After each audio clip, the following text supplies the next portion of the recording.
తులారాశి వారికి వృత్తి ఉద్యోగాల పరంగా కాస్త చికాకు అనేది ఏర్పడుతుంది. వ్యాపారంలో కూడా కాస్త చికాకు ఎక్కువగానే ఉంటుంది. తృతీయ షష్టమాధిపతి అయిన గురువు భాగ్యంలో శుక్రుడితో కలిసి ఉన్నారు.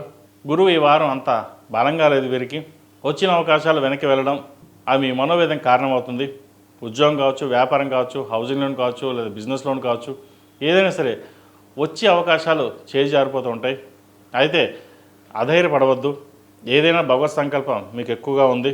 గురువు తులారాశిని చూస్తున్నారు, పంచమాని. కాబట్టి పంచమ వీక్షణ గురు దృష్టి ఉంది కాబట్టి కొంత సానుకూల ఫలితాలు కొద్ది వరకు ఉంటాయి. వివాహం ప్రయత్నాలు చేస్తున్న వారికి వివాహ ప్రయత్నం చక్కగా అమ్మాయి కావచ్చు, అబ్బాయి కావచ్చు, వివాహ ప్రయత్నం చేద్దాము, వివాహం చేద్దాం వారికి మంచి సంబంధం కుదురుతుంది. చక్కగా వివాహం ఘనంగా చేయాలని చూస్తారు, అలాగే చేస్తారు కూడా. కాబట్టి చిన్న చిన్న ఇబ్బందులు ఏవైతే ఉన్నాయో అవన్నీ పక్కన పెట్టి మీ మనోధైర్యం ఏదైతే ఉందో ఆ ధైర్యాన్నే ముందుకు నడిపిస్తుంది. మనకి ధైర్యం లేక ఇలాగే ఉంటామని అనుకోవచ్చు. మీకు ధైర్యం ఎక్కువ, మీ ధైర్యమే మిమ్మల్ని నడిపిస్తుంది. ఎన్ని జాతకాలు చెప్పినా, ఎన్ని గ్రహస్థితులు బాగున్నా బాగోలేకపోయినా మీరు అవన్నీ పక్కన పెట్టి మన సంకల్పం, మనం దృఢంగా ఉండాలి, మన పని చేయాలి అనే ధోరణి మీకు ఎక్కువ ఉంటుంది. ఆ ధోరణితోటే మీకు మంచి ఫలితాలు సంప్రాప్తిస్తాయి. కాబట్టి ఎటువంటి భయాలు పెట్టుకోకుండా చక్కగా ముందుకెళ్ళండి, మంచి ఫలితాలు ఉంటాయి. అదేవిధంగా భాగస్వామ్య వ్యాపారాల్లో కాస్త చికాకులు అనేవి ఉంటాయి. వాటిని విషయంలో జాగ్రత్త వహించండి. కోర్టుకు సంబంధించిన విషయ వ్యవహారాలు కావచ్చు, డాక్యుమెంట్ సంబంధించిన విషయ వ్యవహారాలు కావచ్చు, భూ సంబంధించిన విషయ వ్యవహారాలు కావచ్చు, కాస్త ఇబ్బంది పెట్టే విధంగా గోచరిస్తుంది. వాటి విషయంలో సాధ్యమైనంతవరకు సామరస్యంగా పరిష్కరించుకోవడానికి ప్రయత్నాలు చేయండి. ఈ రాశిలో జన్మించిన విద్యార్థులకు కాలం అనుకూలంగా ఉంది.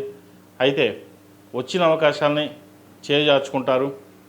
కాస్త బద్ధకం అనుకోవచ్చు, లేదా చదువు మీద శ్రద్ధ తగ్గడం అనుకోవచ్చు, పెద్దల మాట పక్కన పెట్టి మన సొంత నిర్ణయాలు తీసుకోవడం అనుకోవచ్చు. ఏదైనా సరే ముఖ్యంగా విద్యార్థులు సొంత నిర్ణయాలు పనికిరావు.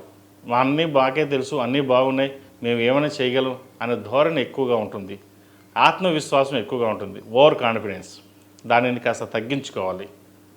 ఎందుకు చెప్తున్నానంటే ఈ రాశి వారికి సహజంగానే ఓవర్ కాన్ఫిడెన్స్ ఎక్కువ ఉంటుంది. అయితే ఓవర్ కాన్ఫిడెన్స్ ఎక్కడ?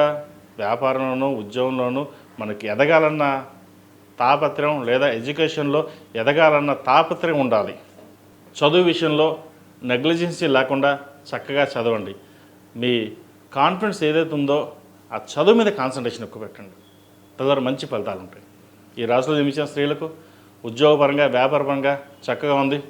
సప్తమాధిపతి అయిన కుజుడు వ్యయంలో ఉన్నారు. వ్యాపారం అద్భుతంగా ఉంటుంది. భూ సంబంధించిన విషయ వ్యవహారాలు మీరు సానుకూల పడతాయి. మనోధైర్యం తక్కువగా ఉంటుంది.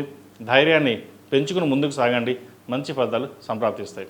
ఈ రాశివారు ప్రతిరోజు ప్రతినిత్యం మొగలుపూ కుంకుమతోటి, ఆరావళి కుంకుమతోటి, కుబేర కుంకుమతోటి అమ్మవారిని పూజించండి. అదేవిధంగా లక్ష్మీ తామరతులతో దీపారాధన చేయడం చెప్పదగిన సూచన. ఈ రాశిలో జన్మించిన వారికి కలిసి వచ్చే సంఖ్య 4, కలిసి వచ్చే రంగు ఆకుపచ్చ. ఏదైనా పని మీద బయటకు వెళ్ళేటప్పుడు సోమవారం కానీ గురువారం అడిగిన వెళ్ళండి, మంచి ఫలితాలు సంప్రాప్తిస్తాయి. ఈ శ్రావణ మాసంలోనే ఒక 5 రోజులు లేదా 11 రోజులు ప్రతిరోజు ఒక 5 మంది కానీ 11 మంది ముత్తైదులకు తాంబూలం ఇవ్వండి. ఇది చిన్న చిట్కా అయినా మీకు ఎంతో మేలు చేస్తుంది. వాళ్ళ ఆశీర్వచన బలం అనుకోవచ్చు. వాటి వల్ల ఏదైతే మీ మనస్సంకల్ప కోరిక ఏదైతుందో అది నెరవేరుతుంది. ePoojaStore.in పసుపు కుంకుమ నుంచి దేవతా విగ్రహాల దాకా అన్ని రకాల పూజలు, వ్రతాలు, వివాహం, గృహప్రవేశం, హోమాది శుభకార్యాలకు కావలసిన పూజా సామాగ్రి అంతా ఒక్క క్లిక్తో మీ ఇంటి వద్దకే. నేడే ఆర్డర్ చేయండి మీ ePoojaStore.in లో. One stop for all puja needs.